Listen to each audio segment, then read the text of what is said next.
In May 1977, a movie opened in 32 theaters across the United States. 32. Not 1,000, not 100. 32. The studio had so little faith in it that they forced theaters to take it as a condition of getting another film they actually wanted. The director was convinced it was going to be a disaster. Most of the cast thought so too, and the man who wrote it spent 4 years being rejected by every major studio in Hollywood before one nervous executive finally said yes. That film was Star Wars, and what happened next changed movies forever. But the real story, the one behind the crawling yellow text and the exploding Death Star, is messier, stranger, and far more human than the legend. 15 secrets today. Some will make you rethink the film entirely. One of them involves a decision so financially catastrophic it's genuinely painful to think about. And the one we close on explains why, nearly 50 years later, this story still hasn't finished. Let's start the countdown. 15. 4 studios said, "Over here! Hey! Hey!" no before Star Wars became the highest-grossing film of its time, before it became a cultural phenomenon, before it became anything at all. It was a pitch that nobody wanted. George Lucas had finished American Graffiti in 1973. On a budget of less than $800,000, it had made $140 million. By ratio, it was one of the most profitable films ever made. Lucas was, by any reasonable measure, exactly the kind of filmmaker Hollywood should have been eager to work with. He went to United Artists first. They passed. He went to Universal. They passed. He went to Disney. They passed. The idea of a space opera, a sweeping mythological adventure set in a galaxy far away, didn't fit neatly into any category the studios recognized as commercially viable. Science fiction in the mid-1970s was considered a niche market. The last decade had produced dark, cerebral science fiction, 2001, Silent Running, Planet of the Apes. Nobody was making Flash Gordon-style adventure. Nobody thought the audience existed. Then Lucas got to 20th Century Fox, where a young executive named Alan Ladd Jr. read the treatment and saw something the others had missed. He greenlit the project, and in a quietly extraordinary move, Fox leveraged its own position, informing theater owners that if they wanted to show the highly anticipated The Other Side of Midnight that summer, they also had to take Star Wars. Theaters complied. Most of them were deeply unenthusiastic about it. The film that 4 studios rejected went on to gross over $775 million worldwide. Every single studio that passed had to watch that happen from the outside. 14. Lucas traded his salary for the toys. What the people were thinking and what the people were feeling and what was going on at a particular time. This is the decision that more than any other single choice turned George Lucas into one of the wealthiest people in the entertainment industry. When negotiating his deal with Fox, Lucas accepted a reduction of $500,000 from his director's salary. That was significant money to walk away from. In exchange, he asked for something Fox's executives considered essentially worthless at the time: full ownership of the merchandising rights and the rights to any sequels. Fox said yes without hesitation. Merchandise? For a space movie? Nobody was buying toys for Chinatown. Nobody was putting 2001: A Space Odyssey on a lunchbox. The idea that this particular film would generate any meaningful merchandise revenue seemed, to the studio, like wishful thinking from a director trying to make up for a salary cut. By 1987, just 10 years after the film's release, the first 3 Star Wars films had generated $2.6 billion in merchandising revenue. Not box office, not home video, merchandise. By 2012, that number across the first 6 films had reached approximately $20 billion. Fox gave away the future of the franchise to avoid paying a $500,000 raise. Lucas had a sense that the characters, the robots, the villain in the black mask, the world itself, could mean something beyond the cinema. He was right in a way that still defies easy quantification. That instinct, to see the long game when everyone around you is looking at the short one, built an empire. 13. The carpenter who became Han Solo. Harrison Ford did not audition for Star Wars. He wasn't supposed to be in it at all. By 1976, Ford had essentially given up on acting as a career path. He had appeared in American Graffiti, Lucas's previous film, but the roles that followed hadn't led anywhere significant. He was working as a carpenter to pay his bills. He was installing a door at the offices of Lucasfilm when Lucas needed someone to read lines opposite actors auditioning for other roles. Ford was available, so he helped out.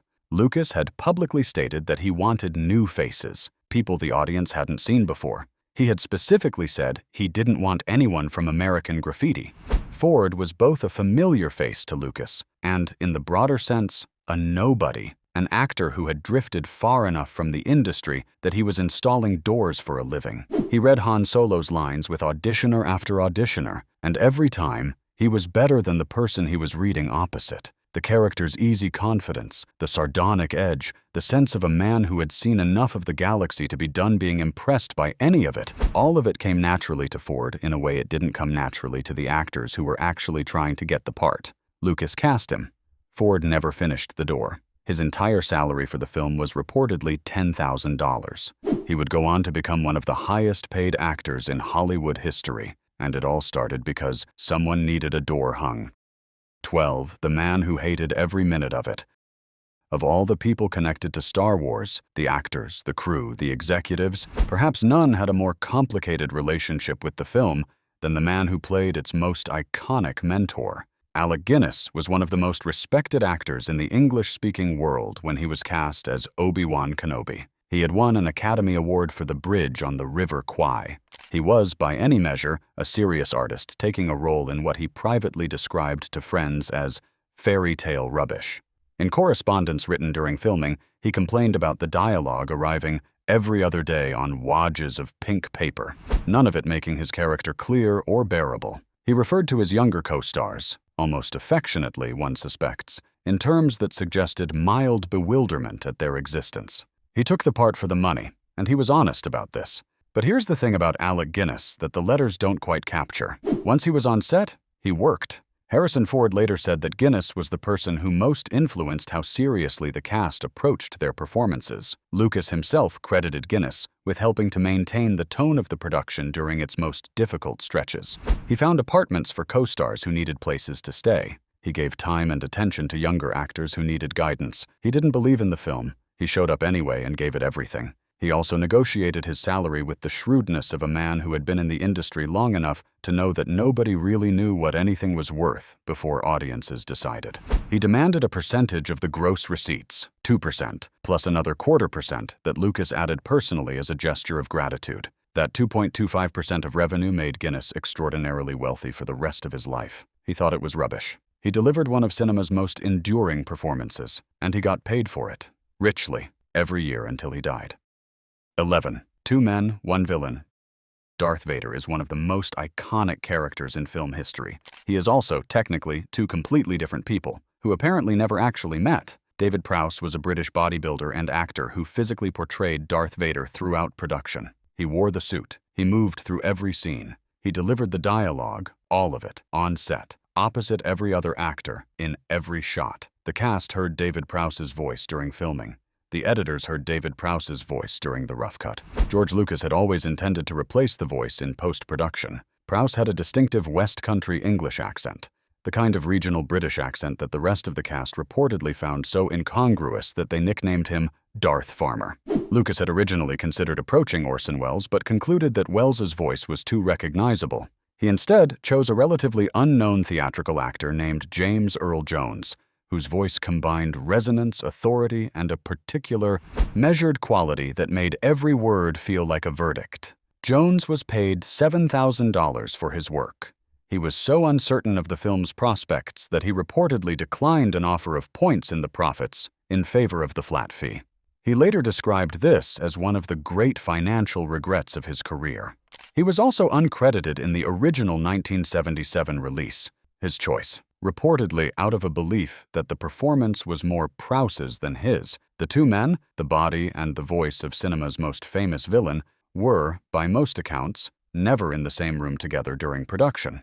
If this kind of inside story is what you're after, subscribe. We go deep on the films, the shows, and the moments that built the world we watch movies in today. 10. The edit that saved everything. When George Lucas saw the first rough cut of Star Wars in early 1977, he was devastated. The editor he had hired, John Jimpson, had been working from footage while Lucas was still shooting in Tunisia. Without any real context for what the film was trying to do, without Lucas's explanation of tone, pacing, or purpose, Jimpson had assembled a cut that Lucas felt fundamentally failed the material. The performances were buried. The energy was wrong. The pacing was slow in ways that made the film feel earthbound rather than exhilarating.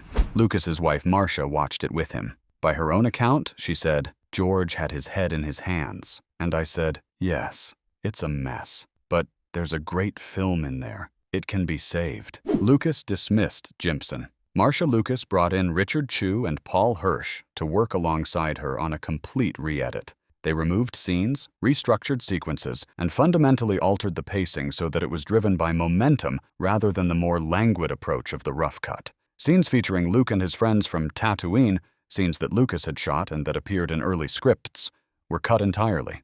The film began in space, with action, with stakes, rather than on the ground with backstory. Marcia Lucas won the Academy Award for film editing for her work on Star Wars. She shared it with Chew and Hirsch. It was, by most accounts, the most important single technical contribution to making the film work. The rough cut was the film that nobody would have remembered. The re-edited version is the one that changed the world. George and Marcia Lucas divorced in 1982. She has rarely spoken about the film since. The Oscar sits somewhere, presumably recording a contribution that most casual Star Wars fans have never heard of. 9. The opening crawl was Brian De Palma's idea. In the spring of 1977, Lucas showed an early version of the film to a group of filmmaker friends, including Brian De Palma, John Milius, and Steven Spielberg. The cut had no finished special effects. In some places, hand-drawn arrows stood in for blaster beams. When the Millennium Falcon fought TIE fighters, the film cut to actual World War II dogfight footage. It also had no opening crawl. The film dropped audiences directly into the middle of a space battle with no context, no orientation, and no explanation of the universe they were watching. De Palma reportedly told Lucas he had no idea what was happening. Lucas agreed the film needed a prologue. He wrote 6 paragraphs of exposition. He showed them to De Palma, who was blunt. The crawl was incomprehensible, too long, and unworkable as written. According to multiple accounts, De Palma offered to rewrite it himself. He and writer Jay Cox condensed Lucas's 6 paragraphs into 4 short sentences. The now famous opening crawl that has become one of the most recognizable conventions in cinema history. The words, "A long time ago in a galaxy far, far away." The crawl that sets the tone for everything that follows, that tells you before a single frame of action that this is a myth rather than a prediction, emerged from a collaboration between Lucas and the director of Carrie and Scarface, standing in a screening room trying to fix something that wasn't working yet. 8. The sounds that came from a broken TV.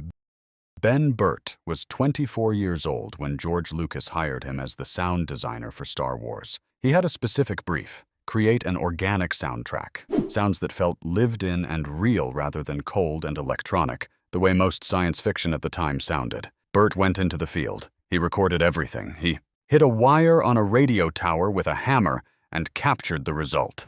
He recorded a film projector and a broken television set. He went to zoos. He went to machine shops. He listened to the world with the specific ear of someone trying to build an imaginary one from scratch. The sound of the lightsaber, perhaps the single most recognizable sound effect in cinema history, came from combining the hum of a film projector's motor with the interference pattern produced by a broken television set. To create the sense of movement, Burtt re-recorded those combined sounds while swinging a microphone through the air on a long cord. The Doppler effect of the swinging microphone created the distinctive whoosh of a blade moving through space. The blasters were made by striking a wire on that radio tower. R2D2's vocabulary, those whistles and chirps that audiences worldwide understood as language without a single spoken word, was built by Burtt, manipulating his own voice through electronic processing until it became something between human and machine. None of this was conventional. None of it followed the established rules of science fiction sound design. All of it became the template that every science fiction film made since has either used directly or tried to equal. A 24-year-old with a tape recorder went into the world and found the sounds of a galaxy far, far away hiding in broken appliances and wire towers. 7. The Samurai Who Said No. Before Alec Guinness was cast as Obi-Wan Kenobi, George Lucas approached someone else entirely. A decision that, had it gone differently, would have produced a film almost impossible to imagine. Toshiro Mifune was one of the most celebrated actors in Japanese cinema, famous above all for his long collaboration with director Akira Kurosawa, the actor most associated with the samurai films that had, not coincidentally, directly influenced Lucas's own storytelling. The Force, the Jedi, the moral structure of the conflict between good and evil, all of it carried DNA from Kurosawa's work. Casting Mifune as Kenobi would have been an acknowledgement, direct and public, of that debt. Mifune declined. According to his daughter, who spoke about the decision years later, her father was concerned about the film's visual quality and the status of science fiction as a genre at that moment. Science fiction films still looked cheap. He had considerable pride in the tradition of samurai cinema and was worried the association would diminish it. Lucas also reportedly offered Mifune the role of Darth Vader. He declined that too. The film Mifune turned down became the highest-grossing movie of its time. Alec Guinness, who took the role while privately considering the entire project beneath him, negotiated percentage points that made him wealthy for the rest of his life. Pride has its costs, so does not asking what the back-end deal looks like. 6. ILM was built in a warehouse by students. When Lucas wanted to create the visual effects for Star Wars, effects that had genuinely never been attempted before in cinema, he discovered a problem. The in-house visual effects department at 20th Century Fox no longer existed. It had been disbanded years earlier. There was no one to call. He approached Douglas Trumbull, the effects genius behind 2001: A Space Odyssey. Trumbull was committed to working on Close Encounters of the Third Kind for Spielberg and couldn't take the job. He suggested his assistant, John Dykstra. Dykstra was 26 years old. He assembled a team that included college students, artists, and engineers, people who were young enough and inexperienced enough that they didn't know yet what was impossible. Lucas set them up in a warehouse in Van Nuys, California. The warehouse's location on a zoning map was listed as Light Industrial. Lucas named the company after what he saw on that map: Industrial Light and Magic. ILM invented an entirely new approach to motion-controlled camera work that allowed multiple film elements to be combined with exact mathematical precision, making it possible to composite spaceships against starfields in ways that looked seamless and real. The space battles in Star Wars were not filmed in space. They were assembled from carefully controlled photography of miniature models, combined in ways that had never been tried before. ILM went on to become the most influential visual effects company in cinema history, responsible for the effects. In hundreds of films across 50 years, it was built by a group of young people in a warehouse who were making things up as they went because nobody with experience was available. 5. The film that nearly killed. Its director, George Lucas, was 33 years old when he made Star Wars. By the time production ended, it had come close to breaking him. The shoot was plagued with difficulties from the start. The desert location filming in Tunisia was struck by unexpected rainfall, historically rare in that region, which damaged equipment and caused significant delays. The robot costumes for R2-D2 and C-3PO malfunctioned regularly. The British crew at Elstree Studios was accustomed to a very different style of filmmaking than what Lucas was attempting and was reportedly skeptical of the entire project. The cinematographer, Gil Taylor, clashed with Lucas repeatedly about lighting and approach. At one point, producer Gary Kurtz tried to replace Taylor mid-production, but the camera crew made clear that if Taylor left, so did they. The budget overran by $3 million. The special effects were behind schedule. The cast attempted during breaks to try to make Lucas smile or laugh, because he almost never did. He appeared, to those around him, as a man under genuine duress. By the time production wrapped, Lucas had been diagnosed with hypertension and exhaustion. His doctors warned him explicitly to reduce stress levels or face serious consequences for his health. Mark Hamill had been in a car accident before the film's reshoots, leaving visible scarring that constrained what angles could be used for Luke's close-ups. And yet Lucas kept going, every day, into a production that most people on it believed was heading toward failure, into a project that had already gone over budget and was running out of time. He kept showing up. That persistence, against the evidence of everything around him, is the part of the story that tends to get lost inside the mythology. The film almost didn't get finished. The man who finished it nearly didn't survive the effort. 4. The score that redefined what movies could sound like. In early 1977, John Williams sat at a piano and played George Lucas the themes he had composed for Star Wars. Lucas later described the moment as a thrill beyond anything I can describe. Williams was already an established composer by this point, with credits including Jaws, but what he created for Star Wars was something qualitatively different. Not a typical film score in the style of contemporary cinema, but a grand orchestral work in the tradition of the great Hollywood composers of the 1930s and 1940s, with distinct leitmotifs for characters and themes that could be recognized and felt even in isolation from the images they accompanied. The Imperial March wasn't in the 1977 film, it came with The Empire Strikes Back. But the Force theme, the main title, the binary sunset music, and the medal ceremony fanfare were all there from the beginning. Each of them did something rare. They told you exactly how to feel before a single word of dialogue. And they were right. The Star Wars score became the best-selling orchestral album in history at the time of its release. It contributed significantly to a broader revival of orchestral scoring in Hollywood that had been increasingly displaced by rock and pop soundtracks through the 1970s. Williams's work on Star Wars didn't just score a film. It argued, at full orchestral volume, that music could still do what Beethoven and Korngold had always known it could do: reach directly into the emotional center of an audience and tell them what something meant. 2 days of work on the lightsaber sound, weeks on the score. One of them gets more attention. The other changed Hollywood more durably. 3. The sequel rights nobody asked for. When Lucas negotiated his deal with Fox, he didn't just retain the merchandising rights, he also negotiated ownership of the sequel rights, the right to make any future Star Wars films, or to allow others to make them on his own terms.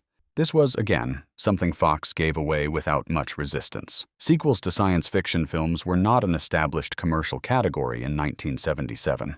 The idea of a planned franchise, of a universe that would expand across multiple films over multiple decades, was not how Hollywood thought. Films were individual products. They succeeded or failed on their own terms. The sequel rights to a film that most Fox executives expected to come and go without much fuss seemed like an afterthought. Star Wars grossed $36 million in its first month. Fox accelerated its release from 32 theaters to wider distribution as fast as physically possible.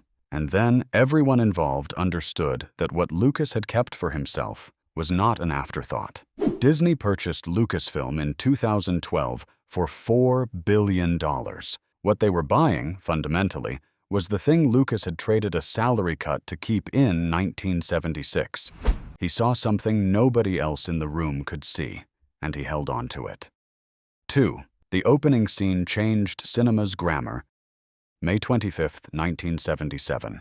The lights go down in one of 32 American theaters. The 20th Century Fox fanfare plays. Then a title card.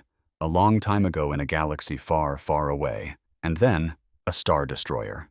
Not entering frame, not revealed gradually, just there, enormous, filling the screen from below, rolling overhead in a shot that seemed to go on forever. Its scale established in about 30 seconds that the audience had never seen anything quite like this before.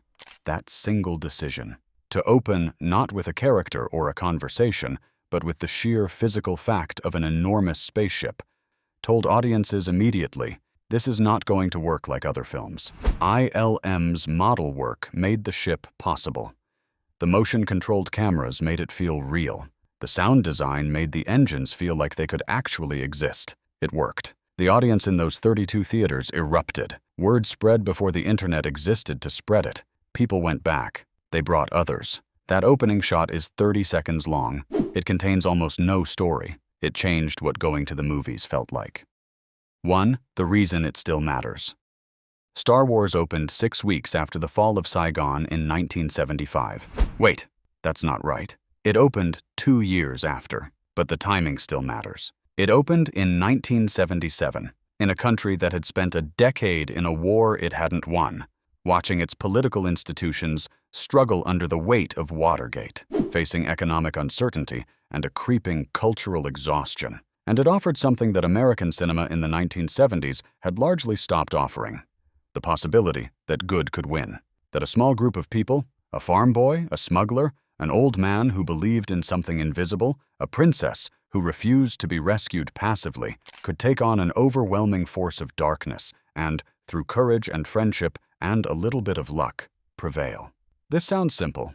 It was simple. Lucas later said his primary motivation was to give young people an honest, wholesome fantasy life, the kind his generation had found in westerns and pirate films. The decade had produced extraordinary cinema that was dark and complex and morally ambiguous. Taxi Driver, Chinatown, Network, all true to something real about American life at that moment. Star Wars was also true to something real, the need for a story where the good guys win, where the Force is on the side of the people who deserve to win, where the Death Star blows up and the music swells and everyone in the theater can feel for a couple of hours that the universe has a moral shape to it. That need doesn't go away. It didn't go away in 1977. It hasn't gone away since. Every time the lights go down and the crawl begins and that destroyer rolls overhead, it's still there. The same thing Lucas was reaching for in a warehouse in Van Nuys, in a desert in Tunisia, in a rough cut that didn't work until his wife said it could be saved. A story about people who refused to accept that darkness wins, told in a galaxy far, far away. True in every galaxy there is. 15 secrets. One film. And a question worth asking. What is it about Star Wars specifically, not the sequels, not the franchise, but the original 1977 film, that still holds up? What does it do that newer, bigger, more technically advanced films can't replicate? Drop your answer in the comments. And if you want more of this, the real stories behind the films that shaped us, subscribe. We'll be here.